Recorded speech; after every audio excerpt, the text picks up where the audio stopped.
Voy a iniciar, doctor. Perfecto. Bien. Muy buenas tardes con todos. Hoy día vamos a tener el honor de dirigirnos a ustedes para conversar, discutir algunos temas relacionados con las técnicas de litigación oral en el nuevo proceso penal. Vamos a hablar sobre eso. Vamos a tener una sesión para hablar sobre litigación oral. Y mi idea es que, ¿cómo se aprende la litigación se aprende discutiendo, la litigación se aprende interactuando, la litigación, la única forma de aprender es a partir de los conocimientos que podamos tener sobre la base de la retroalimentación, la discusión y el constante proceso de participación entre ustedes y yo. Mi idea es que enciendan sus cámaras y a partir de ahí podamos intercambiar, podamos discutir lo que yo pretendo hacer hoy día, que es una sesión sobre litigación oral. ¿De acuerdo?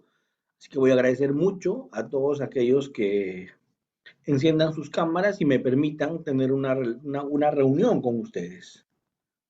¿De acuerdo?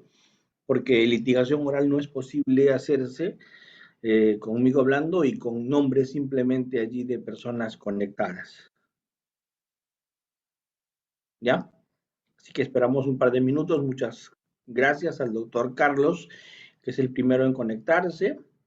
Luego tengo al doctor Miguel Ángel Sánchez, que también nos está haciendo ese honor. Yo tengo a dos personas. Vamos a esperar que los demás también se conecten para tener Muchas gracias, doctor Julio de Paz. Voy a dar hoy día algunos consejos, algunas recomendaciones, algunos tips sobre el tema de la litigación oral en el Perú. De eso vamos a hablar. Gracias, ven, ya somos varios, nos estamos animando a estar conectados y eso va a hacer que la sesión seguramente sea mucho más llevadera. Muy bien, la primera dama de la noche, gracias, doctora Luz Gutiérrez, ¿cierto? Pamela también se integra con nosotros. Gracias, Pamela Esquerra, por integrarte con nosotros. Entonces ya tenemos por lo menos 5 participantes para los efectos de poder llevar a cabo la sesión. Genial.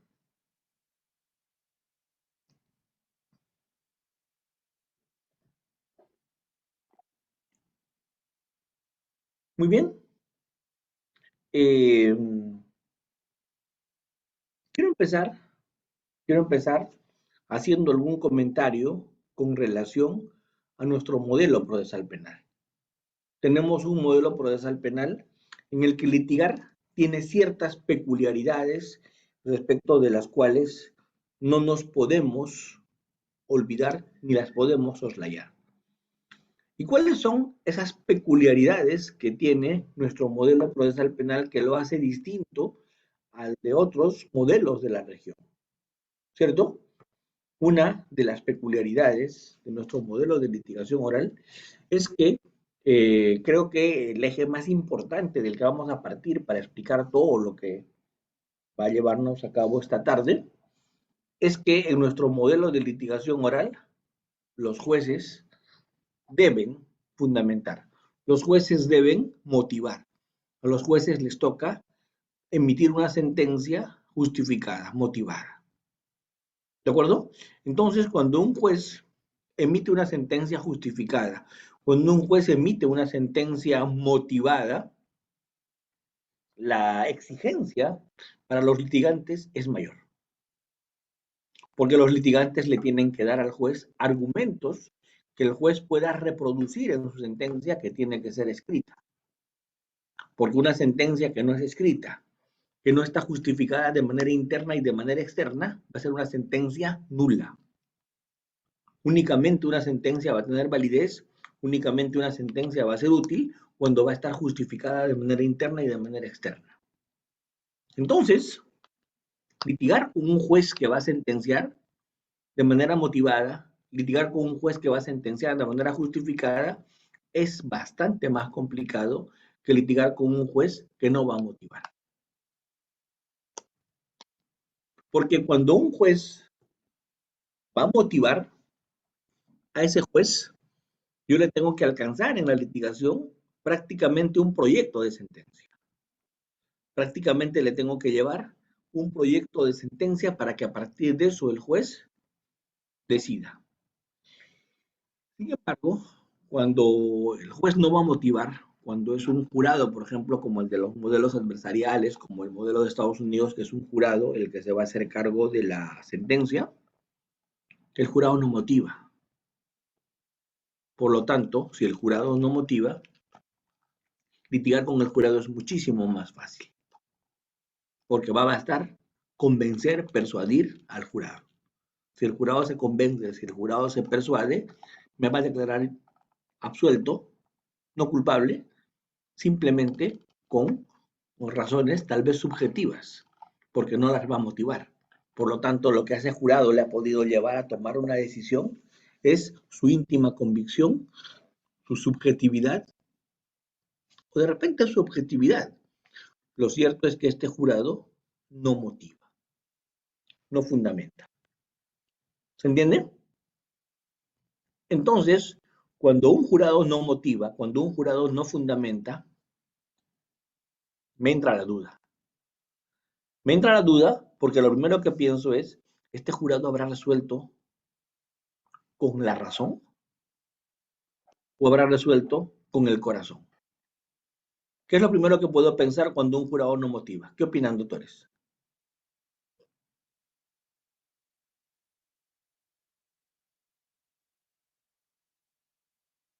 ¿Quién quiere participar?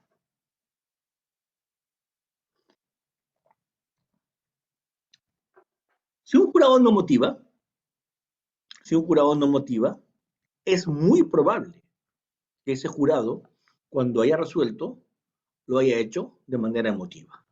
Es muy probable que ese jurado lo haya hecho de manera subjetiva. Ese jurado haya resuelto con el corazón. Entonces, los que litigan ante un jurado que no motiva, los que litigan en modelos adversariales, litigan de una forma muy distinta a la que litigamos en los modelos acusatorios de corte eurocontinental como el nuestro. Porque las técnicas de litigación oral con ese tipo de jurados son técnicas basadas en ¿qué? Basadas en la retórica, basadas en la persuasión, basadas en el convencimiento. Mientras que las técnicas que empleamos en nuestros países con jurados que sí motivan, con jueces que sí motivan, que emiten una sentencia fundamentada, justificada, no basamos nuestro trabajo en la retórica, sino en la argumentación jurídica. ¿Saben cuál es la diferencia entre la retórica y la argumentación jurídica? La retórica es persuasión pura, mientras que la argumentación es razones sostenidas, razones sustentadas, razones que se pueden plasmar para que sean revisadas. Entonces, esta pregunta sí yo creo que me pueden resolver. Una pregunta muy simple voy a hacer. ¿Dónde es más difícil litigar? ¿En un modelo procesal como el de Estados Unidos, donde los jurados resuelven con íntima convicción, esto es, sus razones nunca las expresan, sus motivos nunca los revelan, se las guardan para sí? ¿Es más fácil litigar en un modelo de ese tipo, de íntima convicción? ¿O es más fácil litigar en un modelo como el nuestro, donde el juez tiene que fundamentar, justificar cada línea de su decisión? ¿Dónde es más difícil litigar? ¿Qué opinan?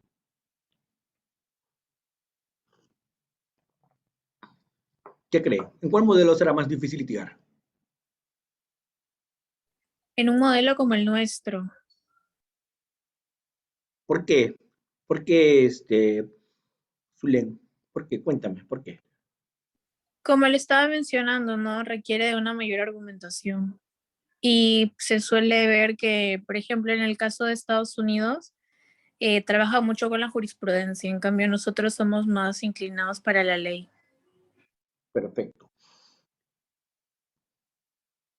Es bien probable que un modelo adversarial los jurados resuelvan con el corazón, resuelvan subjetivamente. Por eso es que una de las exigencias grandes para alguien que estudia litigación oral en Estados Unidos es aprender teatro. ¿Cierto? ¿Y por qué tienen que aprender teatro? Porque la idea es impresionar. Cuanto más llores, cuanto más impresiones, cuanto más actúes, más creíble vas a ser. Y el jurado a pique te cree. Pero un modelo como el nuestro, un modelo como el peruano, un modelo como el que tenemos acá, por gusto lloras, por gusto sufres, ¿cierto? Porque el juez no quiere escuchar tu llanto. ¿Qué quiere escuchar el juez? Los argumentos. Los argumentos. Quiere escuchar tus razones. Y esas razones, ¿cómo se denominan? Esas razones se denominan proposiciones fácticas. El litigio en el Perú se basa en ese concepto llamado proposiciones fácticas. ¿Qué cosa es una proposición fáctica? ¿Quién me puede responder eso? Le regalo un libro. ¿Qué es una proposición fáctica?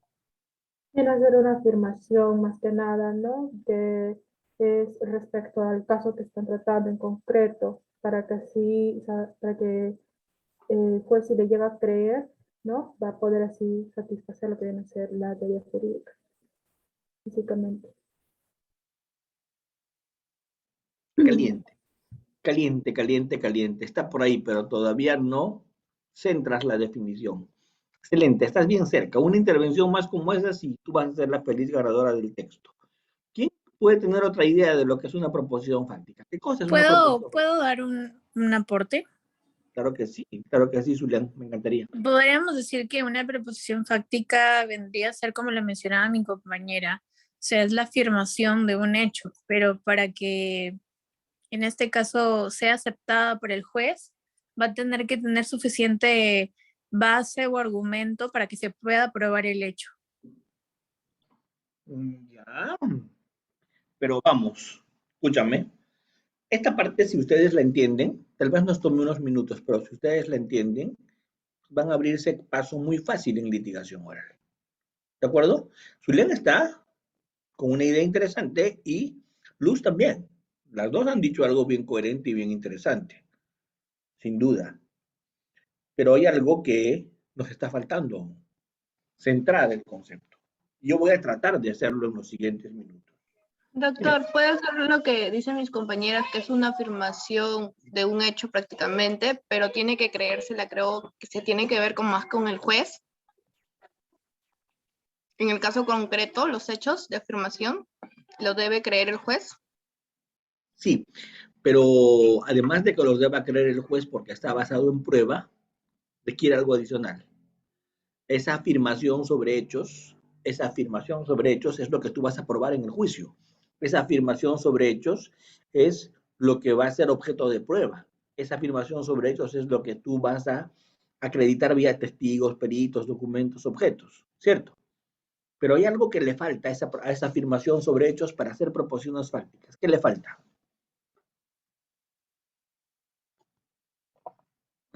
A ver, les doy una ayudita. La estrategia de litigación de la fiscalía, la teoría del caso, si quieres llamarlo así, del fiscal, y la teoría del caso, si quieres llamar de la defensa, es un conjunto de proposiciones fácticas. Un conjunto de proposiciones fácticas. Un grupo de proposiciones fácticas. Bueno, con esa ayuda, ¿qué cosa es una proposición fáctica? Doctor, buenas noches. Me Buenas permito noches. atender. Muchas gracias. Eh, Adelante, Miguel. Cuéntame. en base a lo que usted ha afirmado y lo que las señoritas anteriormente han indicado, debo decir o aportar que es una relación o correlación de hechos relevantes para el caso, relevantes que pueden, digamos, apuñarse entre sí para llegar a un solo fin, a un mismo fin. Excelente. Lo que dices está perfecto, Miguel Ángel. Pero todavía nos falta algo. Miren cómo estamos mejorando el concepto proposición fáctica. Ya hemos dicho que son afirmaciones sobre hecho. Y hemos dicho que son varias afirmaciones sobre hechos. Y hemos dicho que esas afirmaciones sobre hechos las tenemos que probar.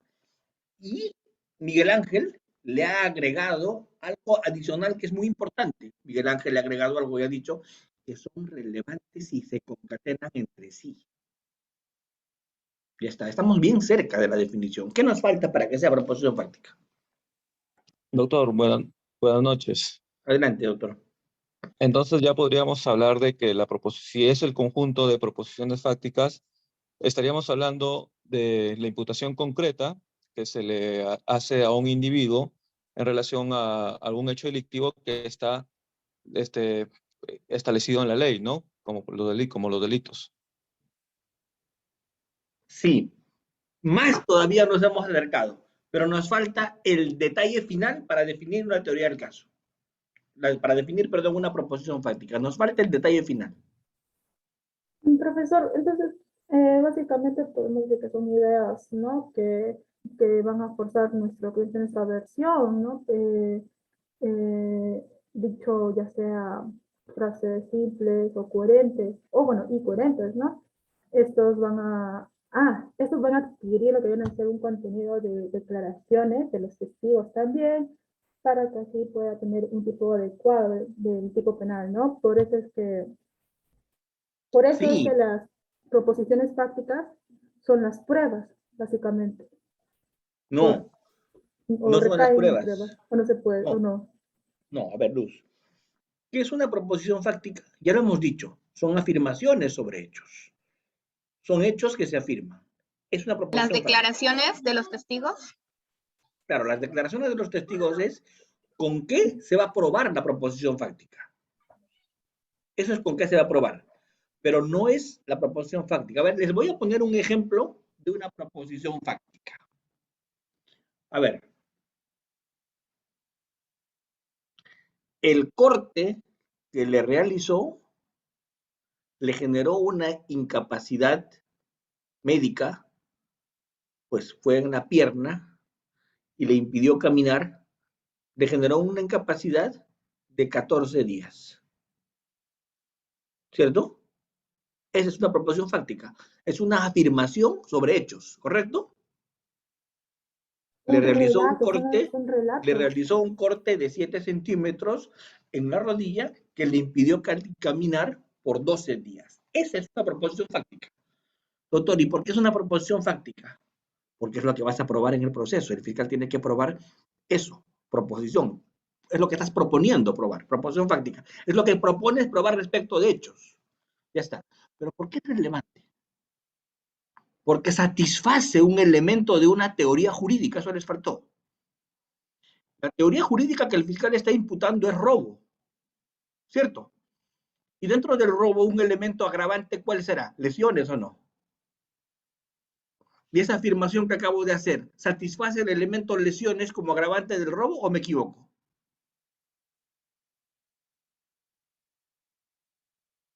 ¿Sí o no? ¿Se entendió? Sí, correcto. ¿Y cuántas proposiciones fácticas debo tener en el caso que yo lleve a juicio? Debes tener tantas como tu teoría jurídica requiera. Doctor, si yo soy fiscal y llevo un caso de estafa, ¿cuántas proposiciones fácticas debo llevar? Mínimo una o dos proposiciones fácticas por elemento de tu teoría jurídica. Vamos, la estafa, el delito de estafa, ¿cuántos elementos tiene? El delito de estafa, ¿cuántos elementos tiene?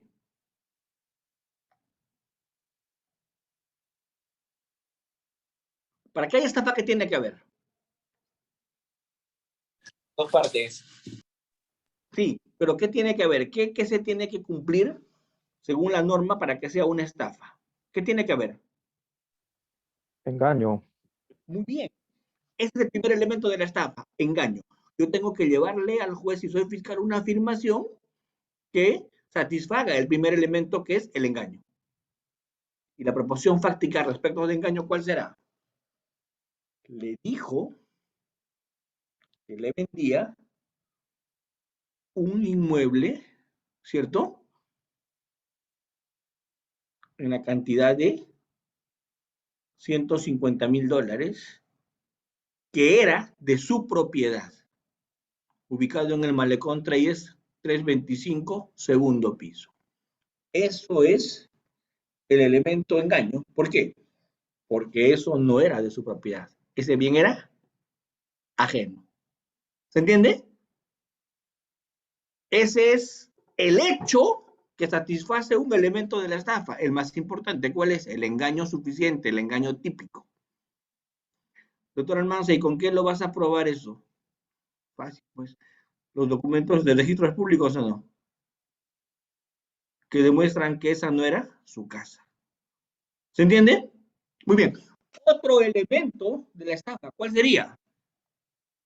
Otro elemento relevante de la estafa, ¿cuál es? ¿La astucia?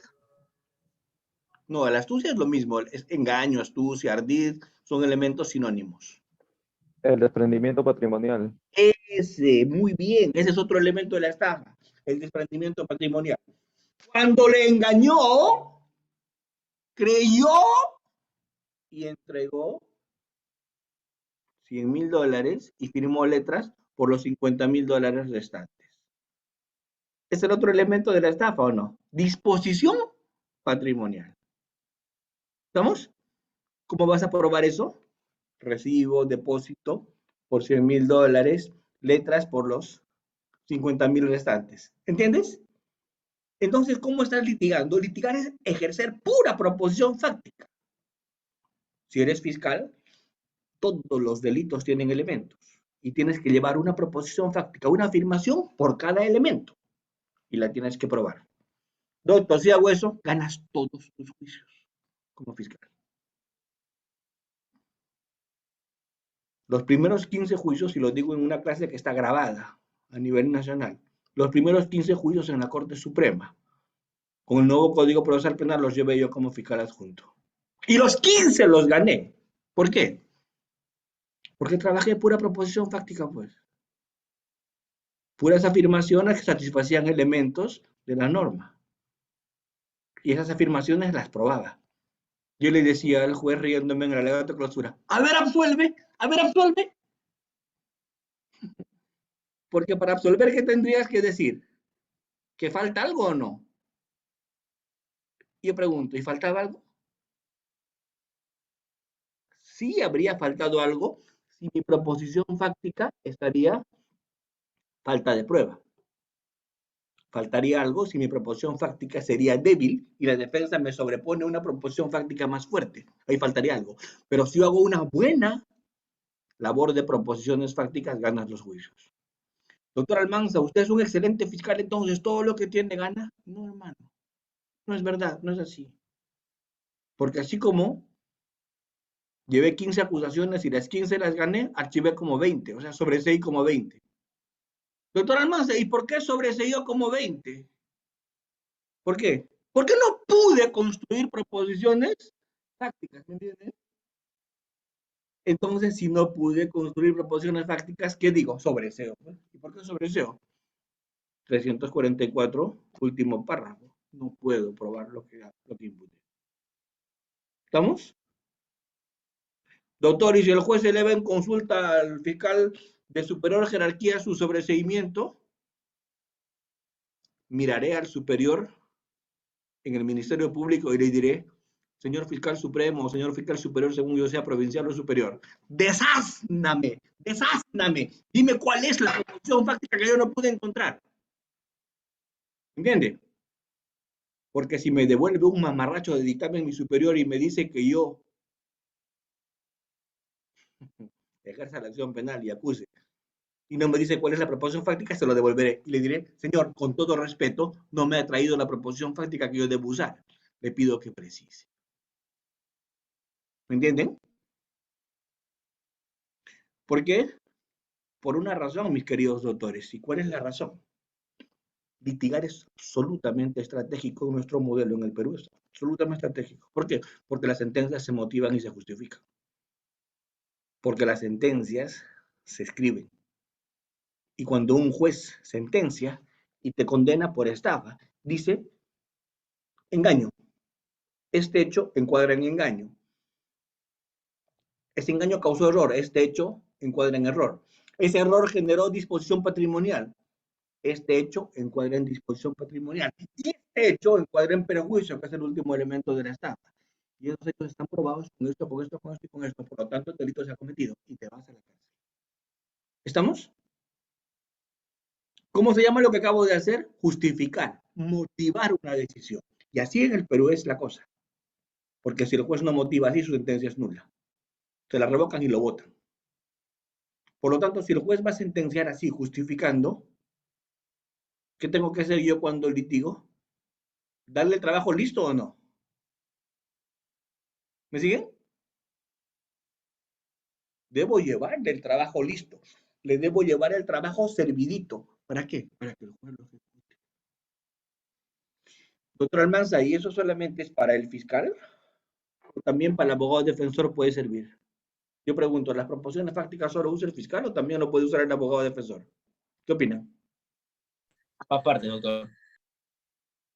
¿Doctor? Ambas partes lo pueden utilizar. Exactamente. Nada más como una pequeña diferencia.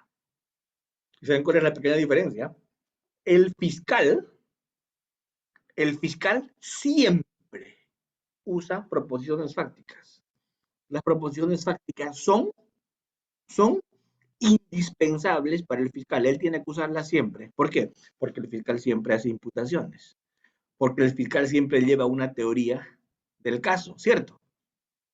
Porque ¿qué es la acusación? La acusación es la teoría del caso del fiscal, ¿o no? Por lo tanto, si el fiscal siempre imputa, si no imputara el fiscal no habría juicio, pues el fiscal siempre imputa. Por lo tanto, el fiscal siempre va a llevar proposiciones fácticas. ¿Qué es la acusación? Un conjunto de proposiciones fácticas. Con una pretensión punitiva en el caso del fiscal. Muy bien. Doctor, ¿y la defensa lleva proposiciones fácticas? A veces. ¿Cuándo? En algunos casos de defensa positiva. Porque no en todos los casos de defensa positiva la defensa lleva proposiciones fácticas.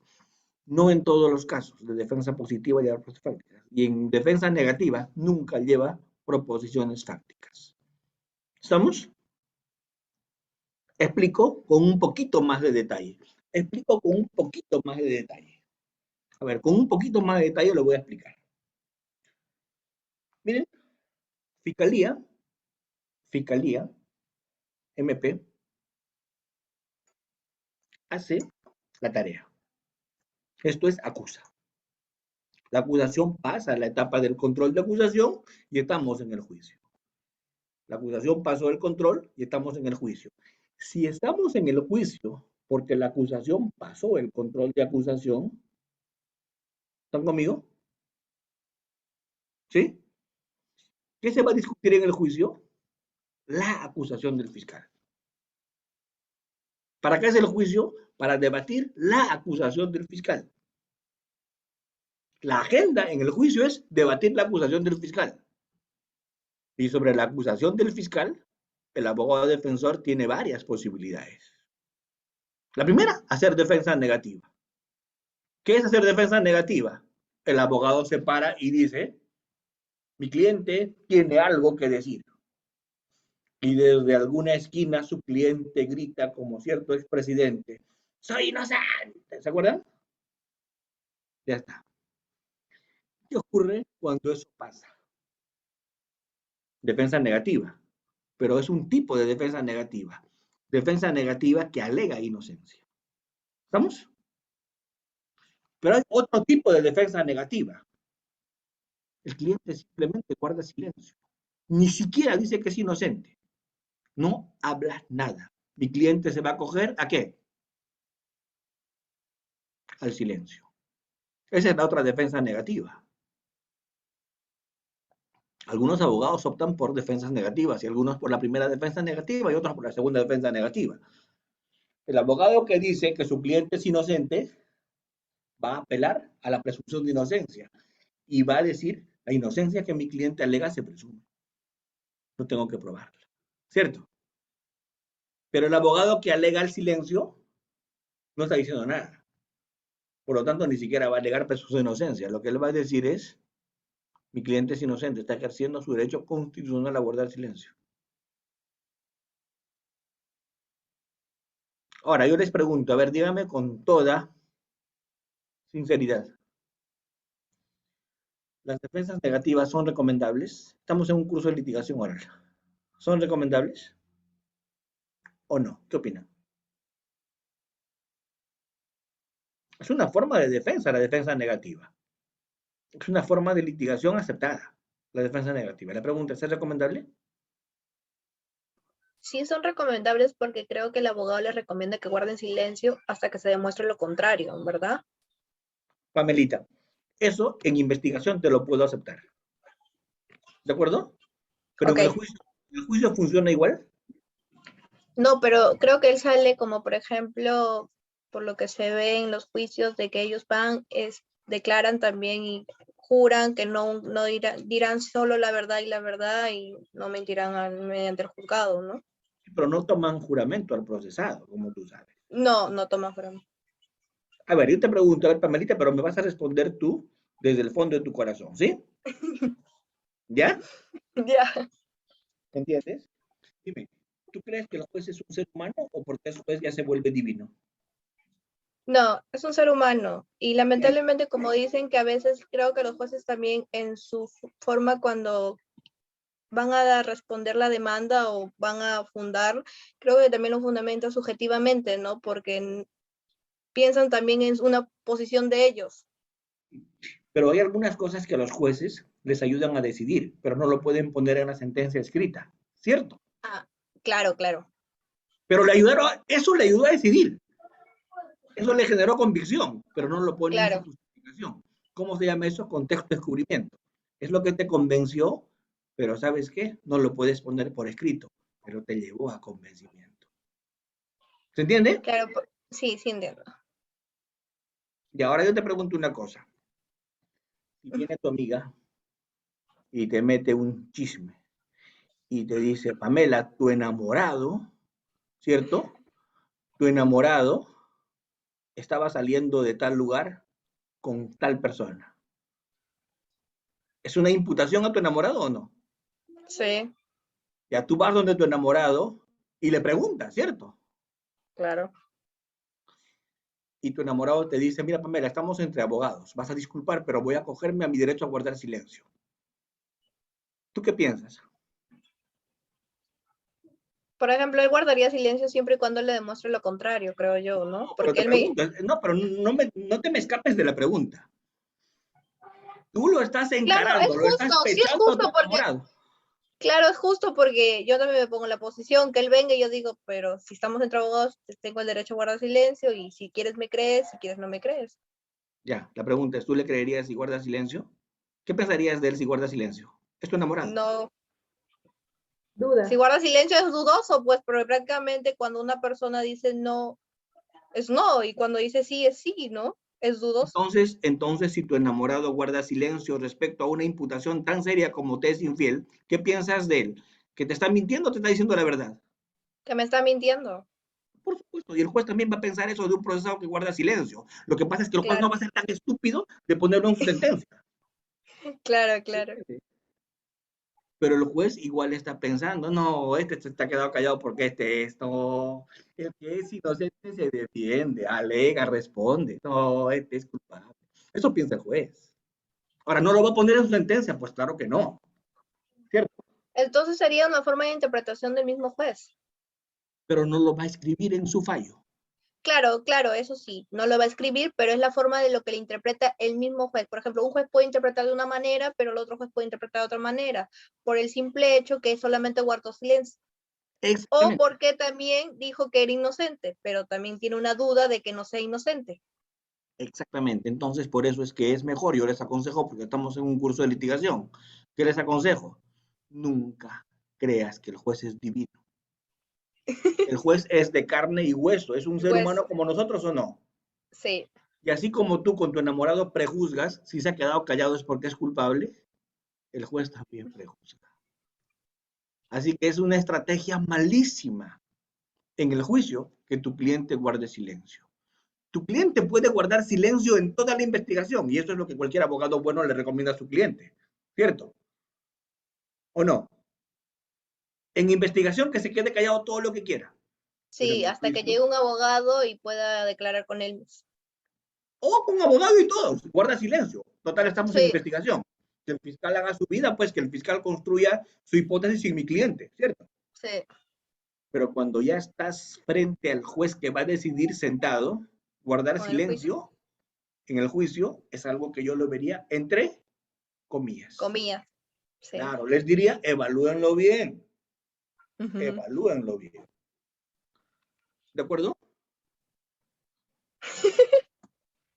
¿Se entiende? Doctor Almanza, entonces mi cliente siempre debe declarar en el juicio, sí, pero no al comienzo. ¿Cuándo debe declarar? Cuando ya terminó la actividad probatoria. Pero no se debe quedar callado. Debe declarar justo al final. ¿Para qué? Para que parche y se defienda. Con lo cual le deja al juez un sabor de que se está defendiendo, ¿cierto? Claro, claro. Una duda de que es o no es culpable. Exactamente. Exactamente. Entonces, mi consejo, son consejos, ¿no? O sea, si ustedes vienen sábado en la noche, miren, hay tantas cosas lindas por hacer, irse al cine, ver fútbol, y vienen a sentarse conmigo, ¿es para que les haga reflexionar o para que reciten diapositivas de los mandamientos de Fontanet? ¿Qué prefieren? Que les haga pensar un poquito, ¿verdad? Sí, la Que nos primera. haga reflexionar, claro. Más didáctico. Esa es un poco la idea de un curso como estos, ¿no? Porque si yo les voy a repetir las diapositivas que 50 veces han escuchado en sus cursos de litigación, no tiene mucho sentido. Mejor habrían hecho algo más productivo, como estar con tu enamorado, Pamelita, para que no te cuenten después un chisme. ¿Cierto? ¿Ya? Ok, entonces miren, volvemos Doctor, al tema. Cuéntame. doctor, y esa proposición fáctica, perdón, ese silencio que se acogió en toda la etapa de investigación y es posible que el fiscal la utilice como una proposición fáctica para que el juez la valore el momento de también esos objetivos, ¿no? De que no declare en juicio. Y además ¿Podría ilegal. convertirse en una proposición fáctica No, además ilegal, porque el fiscal estaría ilegal? diciéndole al juez abierto, ilegal, absolutamente ilegal. Le estaría diciendo que resuelva algo respecto a lo cual tiene derecho, que es guardar silencio. Es un derecho guardar silencio. ¿De acuerdo? Miren, a ver, hay una cosa que debemos entender, José, te voy a explicar. Durante toda la etapa de investigación, el procesado tiene derecho a guardar silencio. Y en mi opinión debería usarlo, guardar silencio. ¿Cierto? Sí. En mi opinión, ¿dónde no debería usar su derecho a guardar silencio? En el juicio. ¿De acuerdo? En el juicio creo yo que tendría que alegar, ¿no? Porque así le En, pondría una duda al juez de que es y a la vez no puede ser culpable. exactamente, se estaría defendiendo. Ya está. Sin embargo, ¿cuál es el problema con declarar durante toda la investigación y declarar en el juicio? Porque no todo es bueno de declarar, también hay un problema en declarar. Nunca dije que tenías derecho a mentir. Tú tienes derecho a guardar silencio. Pero si declaras, no tienes derecho a mentir. No mentirás e irás preso por perjurio porque, como te dije al comienzo, el procesado no presta juramento, ¿cierto? No, no, pero Entonces no te van a procesar por perjurio. Pero sí, no se olviden de esto. Todo lo que el procesado diga puede ser usado en su contra. contra. Puede ser usado en su contra. ¿Por qué? Porque no existe el derecho a mentir. Existe el derecho a guardar silencio, sí, claro, pero no existe el derecho a mentir. No hay derecho a mentir, ese derecho no existe. Yo no sé quién lo inventó alguna vez y lo repitieron los demás, pero ese derecho jamás existe ni existirá. ¿De acuerdo? Muy bien. Continuamos. A ver. Entonces, primera alternativa, que es la no recomendable en el juicio del abogado defensor, decirle a su cliente que guarde silencio o que alegue inocencia únicamente. Esa es una alternativa que, en mi opinión, no comparto. Yo creo que tiene que haber una actividad más activa en el rol de la defensa. Esto es defensa positiva. Y la defensa positiva es de varias clases. La primera clase de la defensa positiva es la que más se usa. ¿Cuál es? El abogado no afirma nada, el procesado no afirma nada, para no comprometerse a probar nada, porque el que afirma en el juicio lo prueba, ¿cierto? Sin embargo, ofrece cantidad de medios probatorios. Ofrece cantidad de medios probatorios. Y todos los medios probatorios que ofrece son únicamente de desacreditación. O sea, yo con estos medios probatorios no quiero probar nada. Lo que yo quiero es desacreditar los de la fiscalía. Ofrezco un peritaje contra el peritaje. Ofrezco un testigo sobre la enemistad que el testigo tiene con mi cliente. ¿De acuerdo? ¿Cómo se llama eso? Prueba contra prueba. Ofrezco pruebas a tumbar las pruebas del otro. Pero no quiero probar nada, porque no estoy trayendo ninguna afirmación. Mis pruebas son de demolición, de destrucción. ¿De acuerdo? Muy bien. Por ahí en el chat, alguien me escribió y me dijo que el procesado tiene derecho a mentir. Me encantaría que me lo fundamente, me gustaría mucho que me lo fundamente, porque a mí también me interesaría aprender. ¿Cómo es que tiene derecho a mentir el procesado? ¿Dónde surge ese derecho a mentir? ¿Cierto? Porque todos los derechos tienen algún origen. ¿Dónde está el derecho a mentir?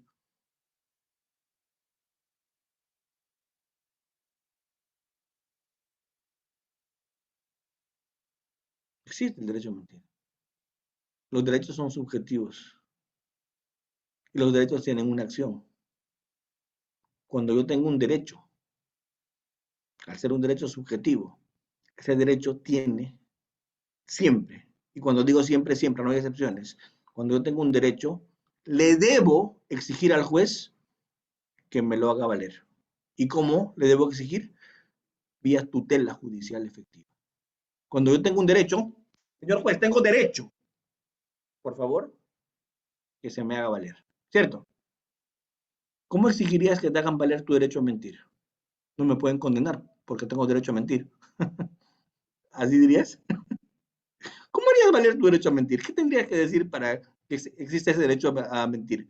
¿Qué le podrías decir al juez en vía tutela judicial efectiva respecto a tu derecho a mentir, entre comillas? No hay ninguna posibilidad de acudir al juez a que te haga valer tu derecho a mentir porque no existe. El juez, ¿qué te preguntará? ¿Y cuál es tu pretensión? ¿Que nadie me condene porque tengo derecho a mentir? No, señor, este puede condenar, así lo voy a para el propuesto. ¿Qué le puedes decir? Por eso tú no tienes Yo derecho a creo que mentir. sería la misma palabra de que él no es culpable hasta que se demuestre lo contrario. Es Sí, diferente eso. pero eso es presunción de inocencia. Claro. Pero el derecho a mentir no está fundamentado ni como usted dice, ¿no? No hay un fundamento donde esté avalado de que por derecho a mentir tienes una pena tal, tal. Eso no, eso sería otra cosa. Perjurio sería otra cosa porque es Ya, pero hay otro países tipo de donde delito. hay países donde, a diferencia del Perú, mentir sí es un delito. Claro, ¿Cierto? acá no, estamos muy atrasados. En el Perú mentir no es un delito, pero ¿sabes qué cosa es? Mentir, un gran riesgo, porque lo que digas puede ser usado en tu contra. Y en el Perú no hay derecho a mentir. ¿Sabes cuál es el gran problema? Que algunos confunden derecho con permisión. Derecho con atipicidad. Derecho con conducta en derecho penal inocua. Y que una conducta no sea delito no quiere decir que tengas derecho a eso. En el Perú no es delito mentir en juicio, pero eso no quiere decir que tengas derecho a mentir. Pregunto, ¿el adulterio es delito? Ahora mismo sí, ¿Es delito el es delito. adulterio? Ah, no, Era delito, bueno, No, era delito. ya lo derogaron, Sí, era ¿cierto? delito. Sí, era delito. Así que yo que soy casado voy a ir ahorita donde mi mujer y le voy a decir, ya que el adulterio no es delito, tengo derecho a ser adulto. Ah, no. No, ¿cómo va a ser eso? Pero esa es la misma lógica, de que como mentir no es delito, tengo derecho a mentir. ¿Ven? ¿Se dan cuenta del absurdo? Yo creo que sería la misma interpretación de la misma persona, ¿no? O sea, sería algo ilógico de derecho a mentir, pero no hay un fundamento alguno. Por ejemplo, ahorita el adulterio, como usted ha dicho, el ejemplo, ya es un delito derogado, porque antes sí estaba penado lo que era el adulterio. Pero pregunto, que sea un delito derogado, ¿me vuelve Ah, no, pues automáticamente no, en eso derecho depende eso? de la interpretación de la persona y la justificación de la persona. ¿Qué Porque pasaría no si yo podría, soy, mira, qué pasaría si yo soy adúltero, Pamelita? ¿Qué pasaría si soy adúltero? nada. No pasaría mucho. Lo que no irías a la cárcel porque no es delito. Pero Pero me perdería su revientan. familia, perdería sus hijos, No perdería solo todo. eso, no solo eso, me causal de divorcio. Pierdo gananciales, problemas en Todo. tenencia. Ah, mejor dicho, Pierde ¿cierto? todo. Así que por eso ando con mi anillo y no me lo quito. Para que siempre esté reflexionando de manera constante. Entonces, Doctor, una consulta. cuéntame. Por ejemplo, como usted mismo ha hablado, aquí en el Perú no hay eso de que no tengo derecho a mentir o cosas así, pero perjurio, ¿no cree que debería haber? Por ejemplo, cuando uno está para declarar en el juicio oral, por perjurio, ¿no cree que Claro, debería haber sí, una eso pena? hay, en el Perú hay, pero para los testigos, no para el procesado. Exacto, pero Cualquiera, ¿no cree que cualquiera debe que ser más para el procesado que para los testigos? es que eso como legislativo peruano no se implementó. En Chile no hay derecho a mentir. En Chile, además de no haber derecho a mentir, es delito mentir. En el Perú Ujú, solamente no hay derecho a mentir, pero no es delito mentir. En Estados Unidos no hay derecho a mentir y además mentir es delito. sí, Con lo cual recibes doble palo. Palo por cometer delito y palo por qué? Por mentir. por mentir. Doble pena. Pero en el Perú no. Sí, En el Perú no hay eso. Ahora, ok, doctor. conclusión. Conclusión de este tema. No todas las permisiones son derecho. No todas las conductas no delictivas son derecho. Lo único que es derecho es lo subjetivo, el derecho subjetivo. ¿Esto qué quiere decir? Lo que puedes exigir a partir de una acción, tutela judicial efectiva. Eso es derecho. ¿De acuerdo? Eso es derecho. Muy bien. Eh, seguimos avanzando. Vamos con las defensas positivas ya. Primera defensa positiva, les dije, prueba contra prueba. Esto es, no afirmo nada, todos mis medios probatorios son de demolición. Lo que he traído es para refutar al fiscal. Mi peritaje es para refutar el del fiscal. Mi otro testigo es para hablar de la honorabilidad del otro testigo. O sea, todo lo que he traído es de demolición. No quiero probar nada, señor. Esto es de destrucción. Defensa positiva de demolición se llama eso, de destrucción. La otra defensa positiva es la defensa positiva de vínculo causal alterno. ¿Qué es defensa positiva de vínculo causal alterno? Eso es, yo no fui, fue TT. ¿Estamos? Vínculo causal alterno. Yo no lo hice, yo no lo causé. Lo causó la naturaleza. Vínculo causal alterno. Esa es otra posibilidad. ¿Cierto? La otra forma de defensa positiva. Sí, pues yo fui. Es correcto. Yo lo maté. Sí. Pero estaba justificado lo que hice porque actué en legítima defensa. Estaba justificado lo que hice porque ejercí derecho a retención. Estaba justificado lo que hice porque yo ejerzo la patria potestad de mis hijos y tengo el deber de corregir a mis hijos. Imagínate que mi hija agarra el teléfono y desde su cuarto del anexo que tiene, marque a la fiscalía de turno y me denuncie. Mi papá me ha secuestrado y es secuestro agravado porque soy menor. Acá tengo el código penal en la mano. Mi papá ha dicho que no puedo salir el fin de semana, que estoy castigada. Pregunto, ¿secuestro agravado? No, doctor. No, porque hay una causa de justificación. ¿Y cuál es esa causa de justificación? Tiene que dejarse el padre. Y yo tengo ese deber de corregir a mis hijos. Seguramente no con violencia, pero con medidas de ese tipo sí, ¿cierto? Eso está en el Código Civil. Es una causa de justificación. Así que a mi hijita le tendré que decir, mira, casi te liga, pero ves, yo soy abogado. Tú solamente has leído el código, ¿verdad? Eso es porque hay una causa de justificación, ¿cierto? Eso es porque hay una causa de justificación. Pero también yo puedo alegar como abogado una causa de exculpación. Sí, pues mi cliente ha sido, pero la verdad, mi cliente es inimputable. Entonces es una causa de exculpación, ¿no? O mi cliente es menor de edad, otra causa de exculpación. O mi cliente desconocía la prohibición, es una causa también de exculpación.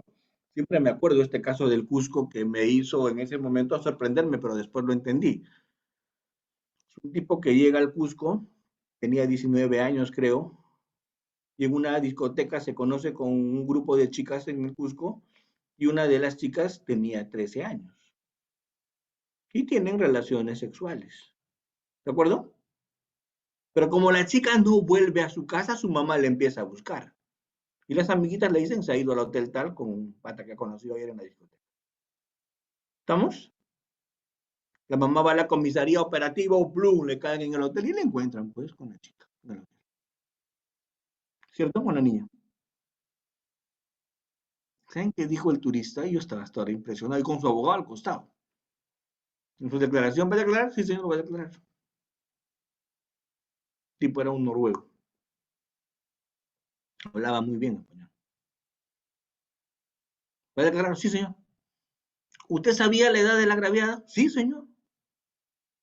La agraviada tiene 13 años. Sí, señor. Yo sabía que tiene 13 años. Que yo lo miro al abogado diciendo, ¿qué clase de demente eres? ¿Estás mandando a tu cliente con cadena perpetua, sí o no? ¿No les parece?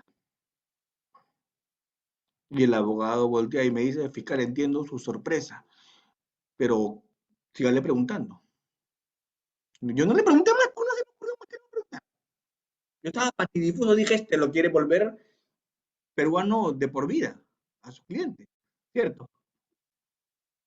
Y el abogado empieza a preguntar, porque le tocaba preguntar al abogado. Y el abogado le pregunta, ¿usted conocía que en el Perú está prohibido tener relaciones sexuales con menores de 14 años? No, señor. ¿Usted de dónde viene? De Noruega, señor. ¿Cuándo llegó a Noruega? Ayer, señor. ¿Y cómo es en Noruega? La libertad sexual es desde los 12 años, señor. ¿Qué estaba alegando el abogado? ¿Error de tipo o error de prohibición? Error de prohibición. Error de prohibición. El error de prohibición, ¿ves? No está diciendo que desconocía la edad.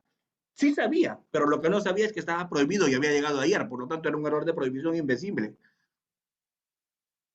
Porque no tuvo tiempo para enterarse, ¿verdad? El abogado era bueno. Yo era el que no había entendido, ¿cierto? Pero entonces, tu defensa puede ser o alegar una causa de justificación o alegar una causa de exculpación, ¿cierto? Y todas esas son defensas positivas. Todas esas son defensas positivas.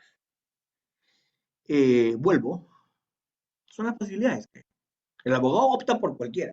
O hace defensa negativa, esto es silencio, o decir soy inocente, defensa negativa. Defensas positivas, te vas con prueba contra prueba simplemente para destruir pruebas de la fiscalía, o haces una afirmación de vínculo causal alterno. Dices, no fue así, fue así. No lo hice, yo no fui, fue TT, ya está. Eso es vínculo causal alterno. O te vas con causas de justificación o causas de exculpación o de no punibilidad. Ahí puedes usar legítima defensa, en justificación estaba en necesidad, obediencia debida, ejercicio regular de un derecho, consentimiento de la víctima, todas las causas de justificación que hay dentro del Código Penal y en legislación extrapenal. O te puedes ir con todas las causas de exculpación, ¿cierto? Exigibilidad, estado de necesidad, exculpante, miedo insuperable, o el conocimiento antijudicial, te puedes ir con error de prohibición, error de comprensión culturalmente condicionado, te puedes ir con inimputabilidad, si te quieres ir con exculpación. Son posibilidades del abogado en juicio, ¿cierto? Doctor Almanza, no tengo nada de eso. ¿Qué haces en el juicio, hermano? ¿Qué haces en el juicio? ¿Qué debiste haber hecho si no tienes nada que alegar? ¿Qué debiste haber hecho?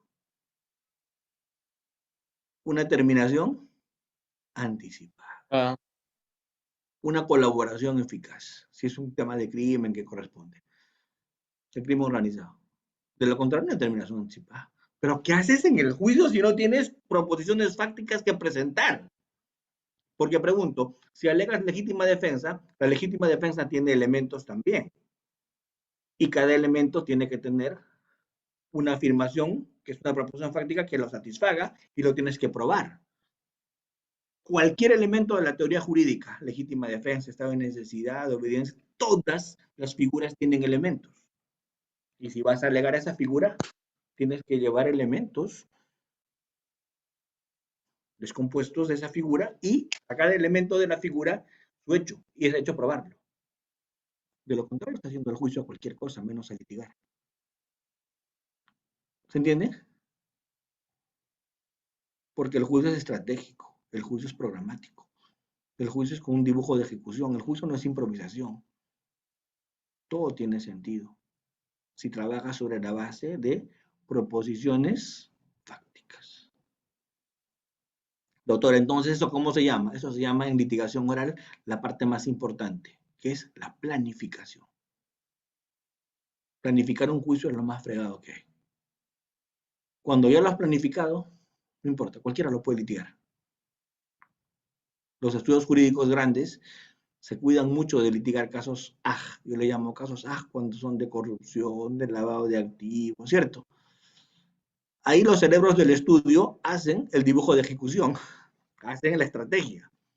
¿Y a quién mandan? Al chiquillo que recién sale, a su loro. ¿Para qué? Lo litigue. ¿Se entiende? Pero ¿quién hizo la base de la litigación en el estudio? Los abogados pesados, que salen en la tele a dar opiniones jurídicas, es muy señorones, ¿verdad? Pero en el estudio es el trabajo sucio, que es planificar una estrategia. ¿Y a quién lo mandan a que litigue? Al chiquillo que quiere hacerse famoso. ¿Verdad? Y si el chiquillo es bueno, litiga bien. Entonces, eso es un poco lo que tenemos que entender en litigación, que es la etapa más importante en el Perú, la etapa de planificación, la etapa previa al alegato de apertura. Cuando haces alegato de apertura, ya no hay nada que litigar a nivel de pensamiento y planificación. Eso ya pasó. Cuando haces alegato de apertura, estás ejecutando lo que ya planificaste simplemente. Doctor Almanza, entonces planificar un juicio es bien importante. Yo creo que más del 50% para ganar un caso. Planificarlo. ¿Cierto? Planificarlo. Un consejo, siempre doy consejos. Un consejo. Eh, Cuando te contraten como abogado, si eres abogado y me estás escuchando, cobra por diagnosticar un caso. Vienen a tu estudio y te dicen, tengo que estudiar tu caso y darte un diagnóstico, informarte lo que yo pienso de tu caso. Tengo que hacer un diagnóstico, es análisis. Así como cuando vas al médico, el médico te manda a hacer radiografías, endoscopías, etcétera, ¿sí o no? Investiga y recién diagnostica tu caso y te da el tratamiento. Entonces, tú le cobras por eso, deberías cobrarle por eso. Doctor, ¿y qué significan los exámenes que tiene que hacer el abogado? El abogado tiene que irse a la fiscalía 3 o 4 días seguidos a leerse toda la carpeta. Tiene que hacer averiguaciones por su cuenta. Tiene que buscar información, ¿cierto? Doctor, yo siempre le pregunto a mi cliente si es culpable o inocente. ¿Para qué? ¿Para qué? Es como preguntarle a tu pareja, ¿me amas? ¿Qué te importa? ¿Cierto? ¿Para qué le vas a preguntar si es culpable o inocente? ¿Qué te importa lo que él piensa o lo que él te quiere decir? Tú le vas a decir, no me digas, no me interesa lo que tú me digas. Yo soy tu abogado, ya has traído un técnico.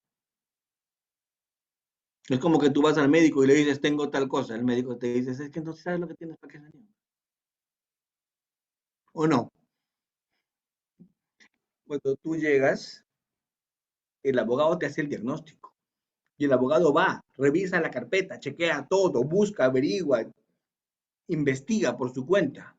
Y cuando tú vuelves a la siguiente semana, te dice, yo no sé si eres culpable o inocente, hermano, pero en la carpeta fiscal yo te he visto inocente.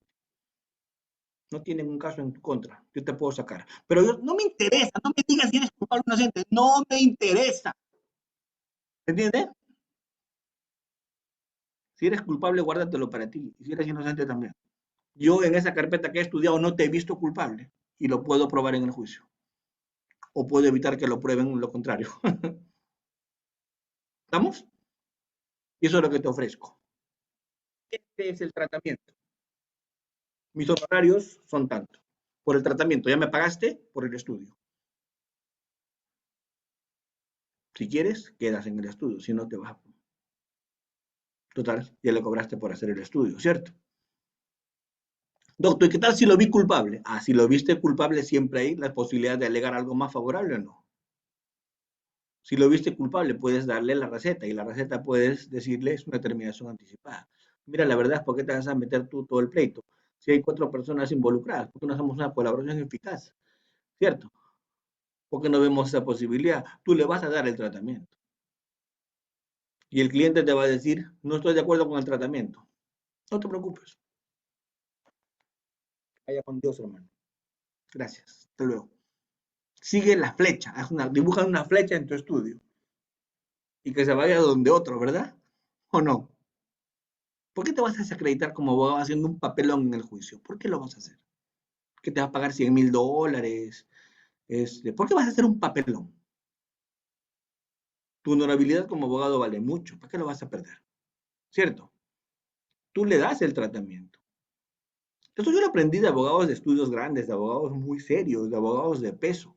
Cuando yo les decía, ¿y por qué está haciendo eso, doctor? Y yo como fiscal, es el tratamiento, es el diagnóstico que yo di, es el tratamiento. Doctor, pero a tu cliente le ha ido mal. Sí, pues a veces el paciente no resiste el tratamiento. Pero ese era el tratamiento. No quedaba de otra. Ese era el tratamiento. Entonces, miren, planificar es muy importante. Luego, ejecutas lo que has planificado. ¿Cuál es el secreto de un abogado para ganar los casos? Creer en su caso. Y lo vas a defender con pasión. Y te aseguro que todo lo que defiendas lo vas a ganar. ¿Por qué? Porque lo investigaste, ¿cierto o no? Porque tú estás seguro de lo que has encontrado. Y tú estás siendo convencido. ¿Quién te puede ganar si estás siendo convencido? ¿Cierto? Y vas a ganar tus casos. Y te vas a volver famoso y millonario.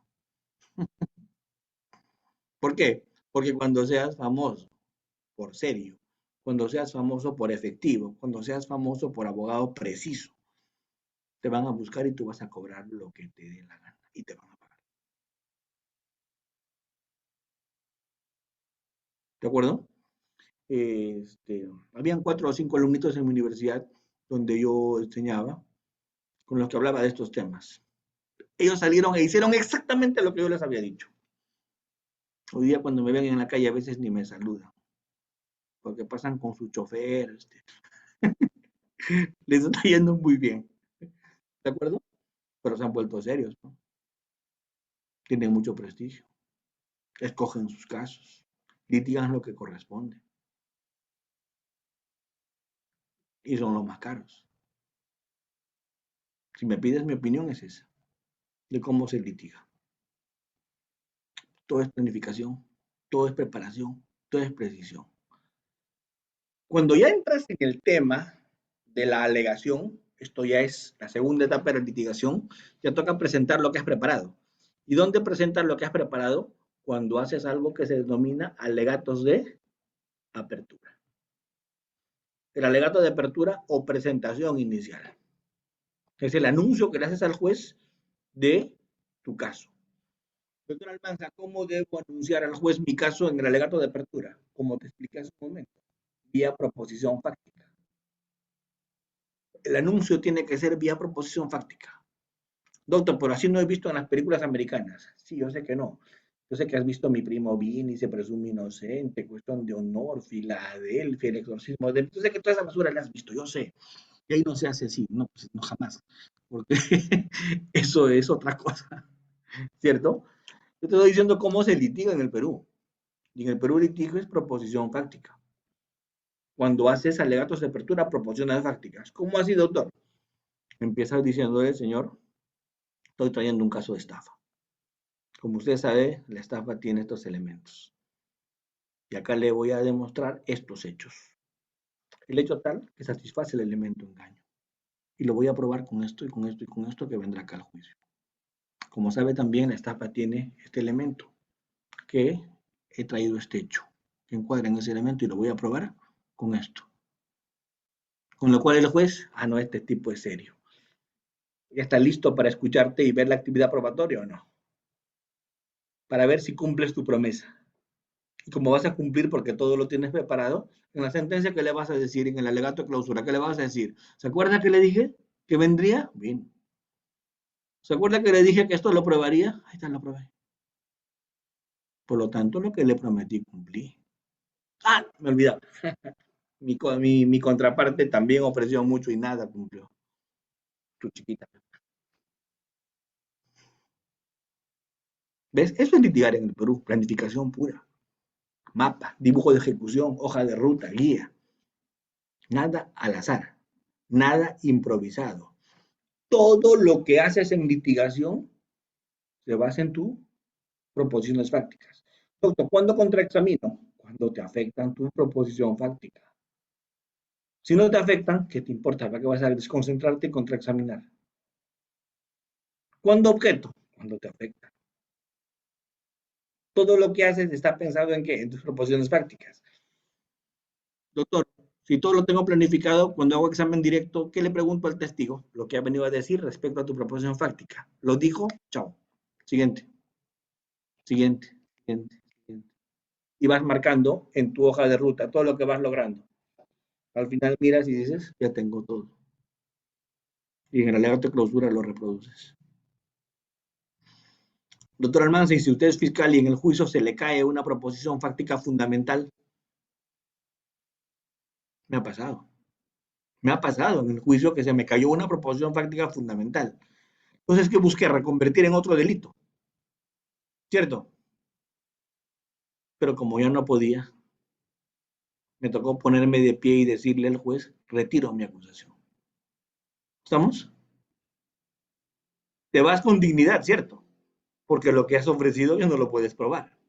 ¿Para qué voy a hacer un papelón en el alegato de clausura diciendo tonterías para que el abogado se burle de mí? Mejor me voy con dignidad y le quito más bien ese mal rato a la sociedad. Pero como les digo, planificar. El eje de nosotros es planificar. Muy bien. Lamentablemente el tiempo siempre es nuestro enemigo, así que vamos a trabajar la parte de examen y contraexamen. ¿Cuál es la diferencia entre un examen en el juicio y un interrogatorio en investigación? Cuando yo le hago preguntas a un testigo o a un perito en un interrogatorio, en una investigación, yo le pregunto lo que yo no sé. ¿Para qué? Para saberlo. ¿O no? ¿Para qué le hago preguntas en la investigación al testigo? Para saber. ¿Y para qué le hago preguntas a ese mismo testigo en el juicio? Ya no, para saber, ya sé. ¿Para qué le pregunto para saber? Yo ya sé. Entonces, ¿para qué le pregunto? ¿Para que sepa quién? No, juez. Para que sepa el juez. ¿Eso qué significa? Que cuando hago un examen, solo le puedo preguntar al testigo lo que yo ya sé que sé y estoy seguro que me va a responder. No me puedo arriesgar en el juicio. En el juicio no corres ningún riesgo. Yo sé que el testigo dijo A, B y C y le pregunto en el juicio sobre A, B y C, porque yo sé que lo dijo. Doctor, y si se te tuerce, ¿con qué lo enderezas? Si te tuerce. Con su declaración previa. ¿O no? Doctor, y si en el juicio se me tuerce y yo no tengo declaración previa, saca tu pañuelo y llora, hermano. No tienes nada que hacer. ¿Qué vas a hacer? No hay nada que hacer. Pues.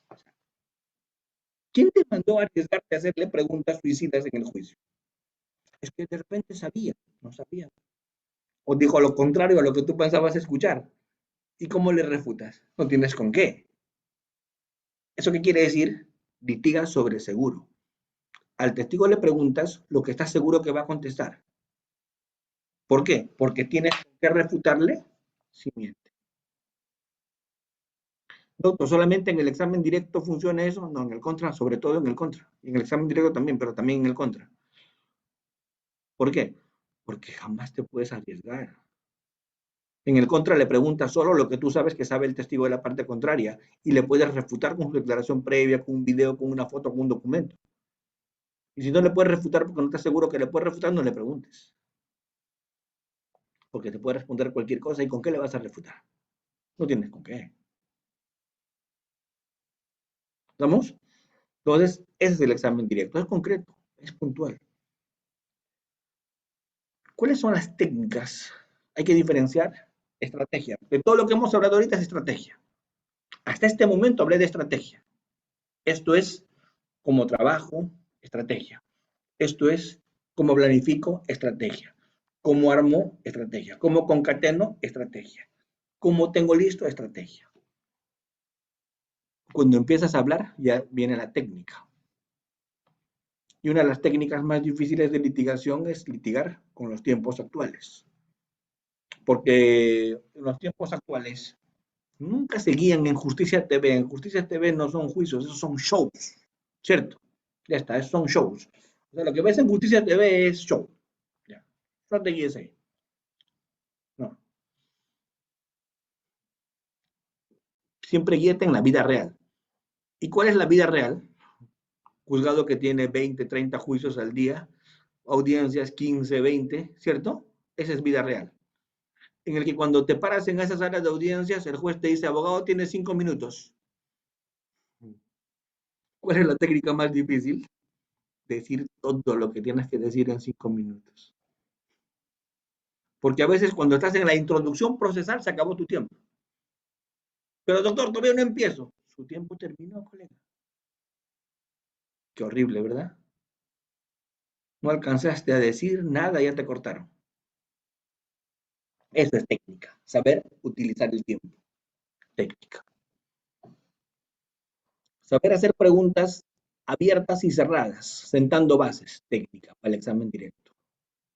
Saber hacer preguntas sugestivas de lo general a lo particular, un hecho por pregunta, una pregunta por hecho, con ritmo. Eso es técnica para el contraexamen. ¿Estamos? Saber litigar con PPT sin el alegato de clausura, señalando minuto, audiencia, donde está lo que acabas de decir, presentando el esquema de fundamentación de sentencia en el alegato de clausura. Eso es técnica. Son técnicas. Hablar sin leer, técnica. Doctor Almanza, ¿y qué necesito para aprender técnicas de litigación? ¿Ir a su academia? No, no te voy a poder enseñar en mi academia eso. Y además no tengo academia. ¿Qué se requiere para aprender técnicas de litigación? Practicar. Practicar. Todo es práctica. Miren, hay algunas cosas que yo nunca pude aprender en mi vida y nunca lo pude hacer bien. ¿Saben cuántas guitarras tengo? Tengo 3 guitarras, 2 violines. Pero el último profesor de música que tuve fue mi primo. Y me dijo, Fran, deja de gastar billetes, no sirves para esta vaina. No tienes oído. ¿Cierto? ¿Ves? Para eso naces negado. Me encanta, pero pues no, no. Mira, lo máximo que tú vas a aprender, me decía mi primo, es acompañamientos. Hasta ahí llegaste. Pero que piques, tal vez en tu otra vida, hermano. Acá no lo vas a lograr. Ya eso es.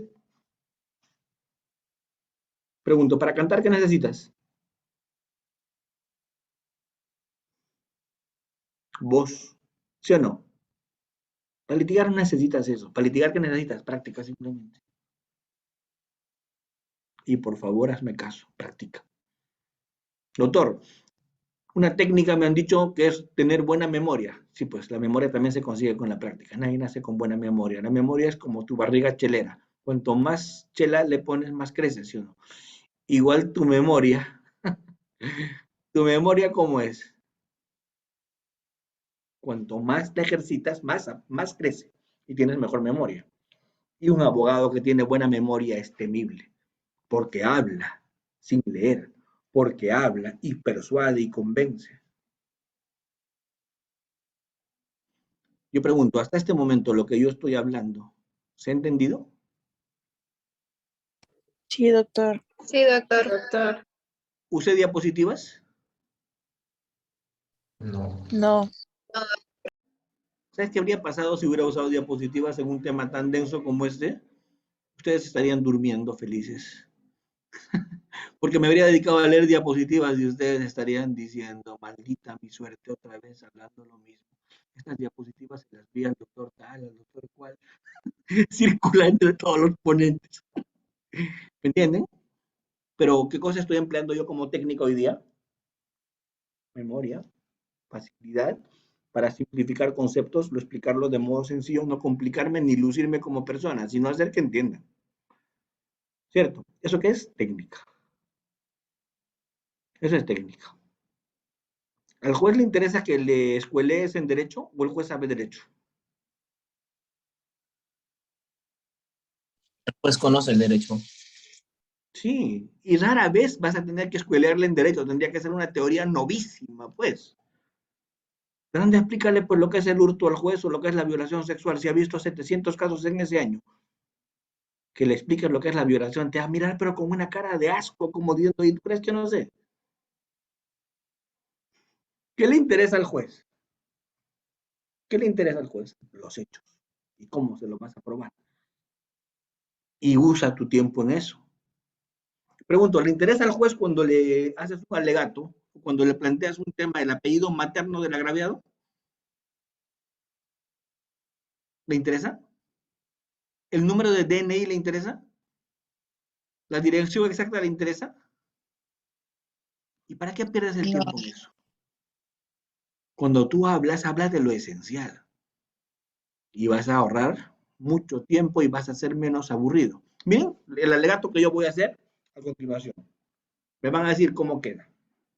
Señor juez, este es el caso del señor Juan Pérez Alarcón, identificado con DNI número tal, domiciliado en la calle tal, 125, interior C. Este señor está conviviendo con la persona de Eleonora, tal, domiciliada en tal sitio. El día 14 de agosto del 2016, siendo las 3 de la tarde, ese juez ya está pensando en ese día de quién es el aniversario. ¿Qué estarán cocinando en su casa? ¿Ya dejó de atenderte porque lo aburriste o no? Campeonaste, lo aburriste, ya se pensó en otra cosa. Ya te está mirando, pero ya está pensando en qué le va a regalar a su secretaria el día de la secretaria. ¿Verdad? Está pensando en otra cosa. Entonces, ¿cómo debiste hacer ese alegato? Señor juez, se le imputa al acusado Juan Pérez que aprovechando la relación de convivencia que tenía con la madre de la menor y que se quedaba solo con ella en la casa, simplificaste 2 minutos de exposición y lo hiciste en 10 segundos. Porque dijiste lo que interesa o no. Punto. Y metes el problema y lo que quieres demostrar de frente. Y el juez te va a amar. Porque cuando estás sentado todo el día en el lugar y cuando estás escuchando uno tras otro a los abogados, adoras al que te hace la cosa sencilla, al que te dice lo que te interesa. Y cuando el tema le interesa al juez y cuando le estás diciendo lo que le importa, el juez agarra su lapicero y escribe. Uy, qué cosa más maravillosa cuando estás haciendo un alegato o estás haciendo litigación y el juez está escribiendo. ¿Es buen síntoma o no? Porque si el juez escribe es porque le interesa. Les cuento un secreto. Yo no conozco jueces que dejan de dormir para escuchar nuevamente los audios de la audiencia. No los conozco.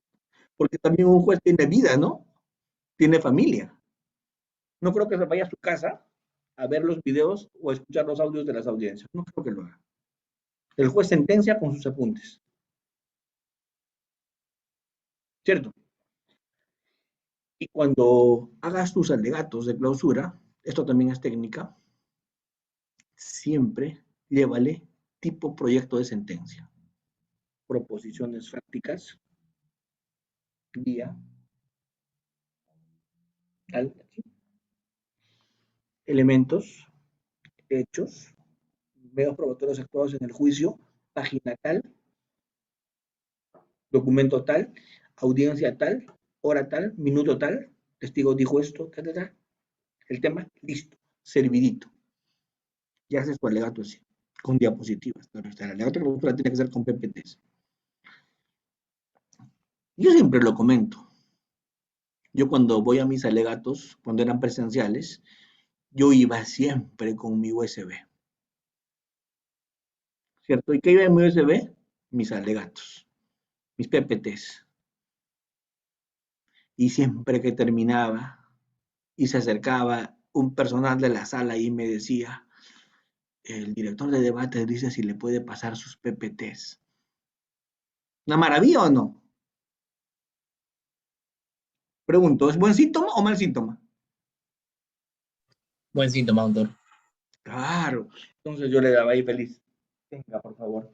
Y ahí, por si acaso, ahí tengo algunos consideranditos, tal vez le interese. No, mentira, eso ya sería. Ahí tengo. Está para que firme, imprima la sentencia. Ahí está incluso hecho la sumatoria de pena, lo que le corresponde. Entonces, ven, el juez quiere que le ayudes en su trabajo, porque no es un juez gringo, el juez gringo no motiva. El jurado gringo no motiva, resuelve con íntima convicción. En el Perú nuestros jueces motivan, fundamentan, justifican. Externa e internamente. ¿Qué es justificación interna? Una sentencia coherente. ¿Qué es justificación externa? Motivar premisas. Premisa mayor normativa y premisa menor, la premisa práctica. ¿De acuerdo? Entonces, eso es litigar. Cerrando la noche, no hemos hecho intermedio, nos hemos ido bien rápido porque yo, como les decía, hasta las 8 nada más podía porque, ¿no? Estoy con tarjeta amarilla y gritada del árbitro. A la siguiente me expulsa. ¿De acuerdo? Entonces,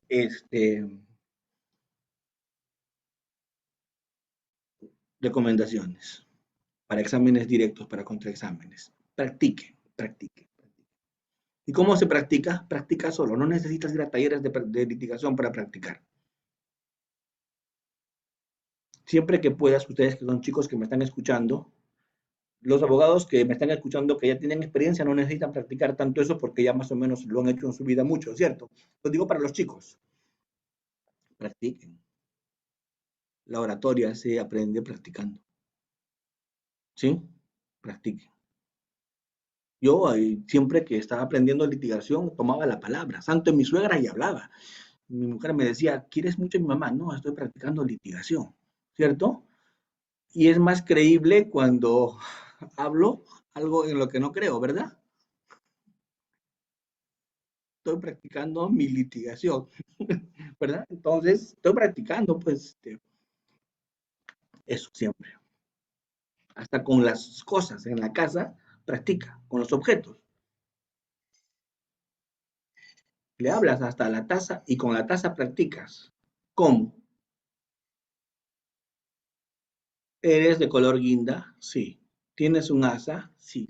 ¿Eres de forma cilíndrica? Sí. ¿De porcelana? Sí. ¿Tienes una base plana? Sí. Gracias, taza. ¿Sirves para hacer llamadas? Sí. ¿Tienes 4 cámaras? Sí. ¿Eres marca Acme? Sí. ¿Entienden? Y le vas preguntando a todo. ¿Y para qué haces eso? Para que tu lengua y tu cerebro funcionen al mismo tiempo. Eso es para evitar que te trabes cuando hablas en una audiencia. Para adquirir eso, velocidad en preguntar. ¿Estamos? Yo siempre recomiendo, pregúntale a todo lo que hay en tu casa sus características y vas a adquirir rapidez en preguntas sugestivas, en preguntas abiertas, en preguntas cerradas. Claro, siempre mi consejo es, haz eso cuando no hay nadie, ¿no? No vayas a terminar internado en un psiquiátrico después. Imagínate que te vean ahí, ¿cierto? Así es, así es.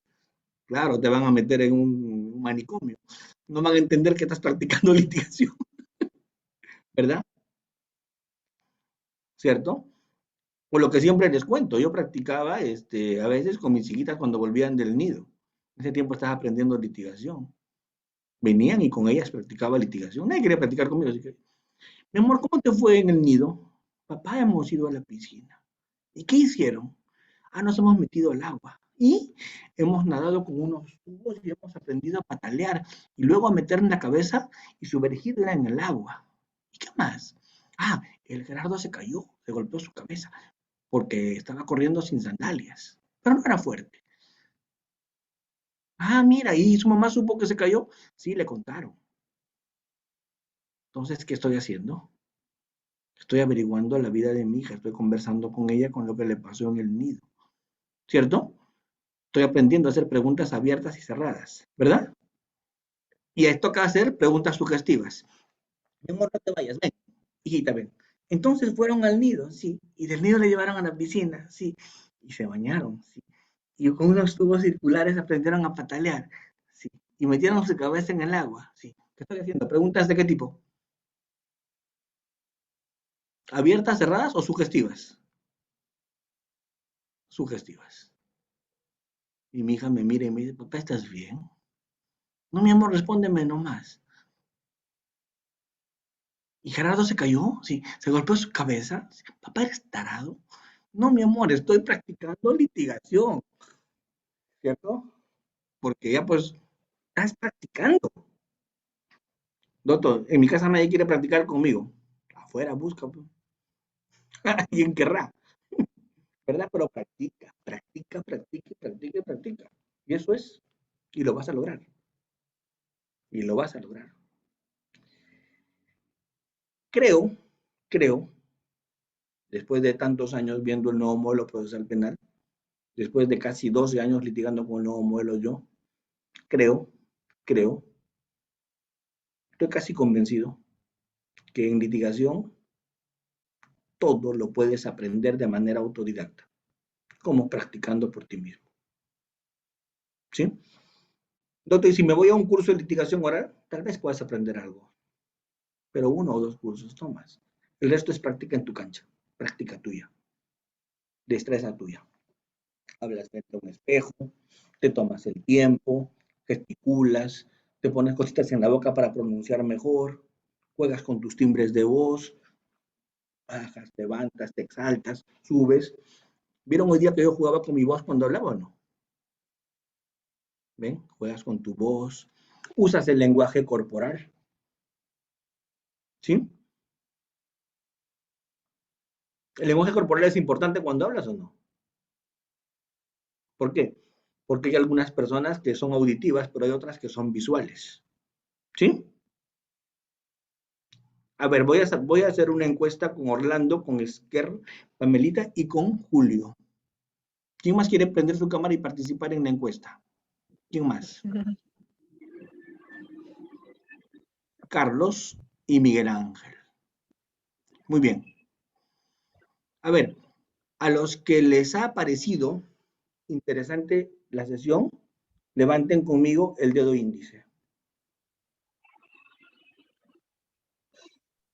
Ah, es el dedo índice. Es pulgar. Es el pulgar. ¿Ves? ¿Ustedes son auditivos o son visuales? Son Visuales, yo creo. visuales. ¿Ves? El que es auditivo hubiera hecho esto, ¿cierto o no? El que es auditivo hubiera hecho eso. Pero como ustedes son visuales, ¿qué han hecho? Pulgar. Levantaron al pulgar. Entonces, siempre, nunca subestimes el lenguaje corporal, porque el lenguaje corporal también comunica, y comunica mucho cuando alguien es visual. ¿Cierto? Muy bien, chicos. Para mí ha sido un placer estar con ustedes hoy día. Se me ha pasado el tiempo bien rápido. Les pido las disculpas por no haber hecho intermedio, pero si lo hacía, nos íbamos a prolongar mucho más, así que preferí correr, ¿cierto? Tratado de solucionar obstáculos como el de la laptop. Miren, he terminado con mi nombre, Luciana Almanza, en la computadora de mi hija. No me queda de otra, pero bueno, ha sido para mí muy grato. Dios mediante nos estaremos viendo quizá en otra ocasión. ¿Sí? Muchas gracias y que tengan un lindo fin de semana.